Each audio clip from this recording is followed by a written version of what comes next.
BRS కి రోజుకొక shock తగులుతూనే ఉంది. జీహెచ్ఎంసీ కౌన్సిల్ భేటీకి ముగ్గురు బీఆర్ఎస్ ఎమ్మెల్యేలు డుమ్మా కొట్టారు.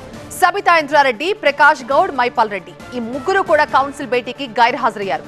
ఖచ్చితంగా ఎట్టి పరిస్థితుల్లో హాజరు కావాలని అధిష్టానం ఆదేశాలున్నాయి. అయినా కూడా అధిష్టానం ఆదేశాలు బేఖాతరు చేశారు ఈ ముగ్గురు ఎమ్మెల్యేలు.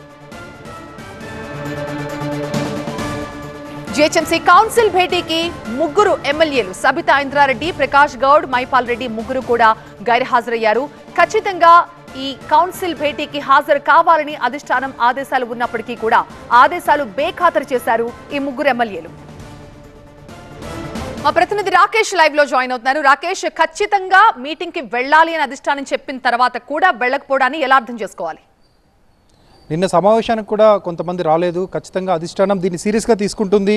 జీహెచ్ఎంసీ కౌన్సిల్ మీటింగ్లో మేయర్, డిప్యూటీ మేయర్ ఇద్దరు రాజీనామా చేసే వరకు పట్టుబట్టాలి. ఎందుకంటే కొంతమంది కార్పొరేటర్లు కూడా అటువైపు వెళ్ళేటువంటి అవకాశం ఉంటుంది. కాబట్టి సీరియస్గా తీసుకుంటేనే వాళ్ళిద్దరు రాజీనామా వైపుగా వెళ్తేనే గ్రేటర్లో పార్టీని పటిష్టంగా అలాగే ఉంచుకోగలుగుతాం. ఎందుకంటే గ్రేటర్లో ఎక్కువ సీట్లు వచ్చాయి. గ్రేటర్ మొత్తం కూడా క్లీన్ స్వీప్ చేసింది బీఆర్ఎస్ పార్టీ. కాబట్టి ఆ పట్టు నిలుపుకోవడానికి ఖచ్చితంగా మనం స్ట్రాంగ్గా ఉండాలంటూ అధిష్టానం పిలుపునిచ్చింది. నిన్న కీలక సమావేశం జరిగింది. ఆ సమావేశంలో ఎలా ముందుకెళ్ళాలి, వాళ్ళతో ఎలా రాజీనామా చేయించాలి, డిసెంబర్ తర్వాత అవిశ్వాస తీర్మానం పెడితే మనతో కలిసి వచ్చేది ఎవరు, మనకున్న స్ట్రెంత్ ఎంత, మిగిలిన కార్పొరేటర్లు ఎంతమంది, ఆ మొత్తం కూడా నిన్న ఒక నిర్ణయం తీసుకున్నారు.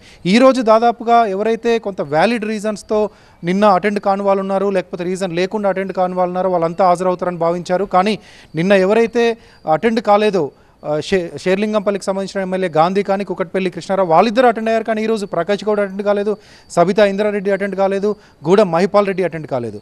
ఈ ముగ్గురు కూడా గతంలో ప్రకాష్ గౌడ్ సీఎం రేవంత్ రెడ్డితో కలిశారు, రేవంత్ రెడ్డితో భేటీ అయ్యారు, కానీ పార్టీలో చేరలేదు. మళ్ళీ ఆ తర్వాత నుంచి కూడా మాజీ సీఎం కేసీఆర్ పెడుతున్నటువంటి సమావేశాలకు అటెండ్ అవుతున్నారు, ఫామ్ హౌస్కి వెళ్తున్నారు.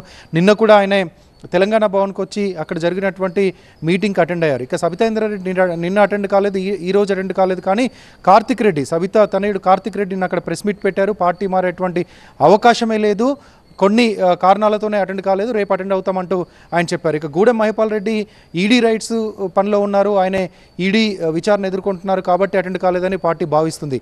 అదే రీజనా, లేకపోతే ఢిల్లీలో కొంత బీజేపీతో టచ్లో ఉన్నారు, కాంగ్రెస్ వెళ్తున్నారంటూ ఈ ఊహాగానాలు మహిపాల్ రెడ్డి పైన వినిపిస్తున్నాయి. కాబట్టి ఇప్పటి నుంచే దూరంగా ఉంటున్నారా, ప్రకాష్ గౌడిక వస్తారా, లేకపోతే కాంగ్రెస్ వైపు వెళ్తారా అనేది పార్టీలో చర్చ జరుగుతుంది.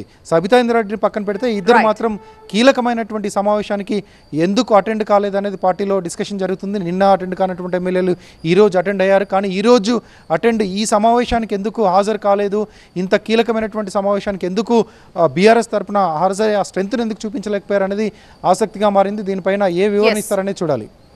Right, thank you Rakesh.